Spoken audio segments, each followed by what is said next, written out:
Hello friends, வணக்கம். இது என்னடா மரம்னு பாக்குறீங்களா? இதுதாங்க சீத்தாப்பழ மரம். எங்க வீட்டுல இருக்குங்க. ஃபர்ஸ்ட் முறையா காய் வச்சிருக்கு. தெரியுதுங்களா? உள்ள பாருங்க, மேல இதெல்லாம் கொஞ்சம் லைட்டா பச்சையா இருக்கு.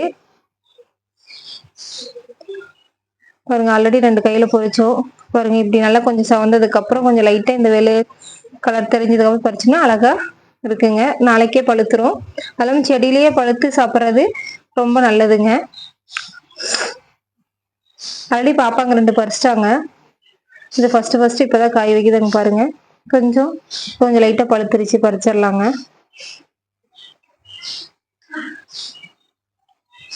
இந்த மாதிரி உங்க வீட்லயும் கொஞ்சம் இடம் இருந்ததுன்னா இந்த மாதிரி நமக்கு வீட்டுக்கு தேவையான, வீட்டுக்குன்னு இல்லைங்க, நம்ம உடம்புக்கு தேவையான சீத்தாப்பழம், ப்ளஸ் மாங்காய், லெமன், இது மாதிரியான செடியெல்லாம் சின்ன சின்னதாக வீட்டில் வச்சுக்கலாங்க. இது கொஞ்சம் லைட்டாக பச்சையாக இருக்குங்க, இன்னும் பழுக்கலை. இன்னொரு 1 வாரம் ஆயிரும்னு நினைக்கிறேங்க. இது கொஞ்சம் நல்லா சவந்திருக்குங்க, பழுத்திருக்கு. இது பறிச்சுக்கலாம்.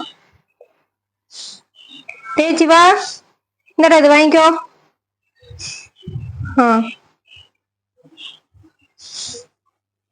ஓகே ஃப்ரெண்ட்ஸ், பாய். அடுத்த வீடியோவில் சந்திப்போம்.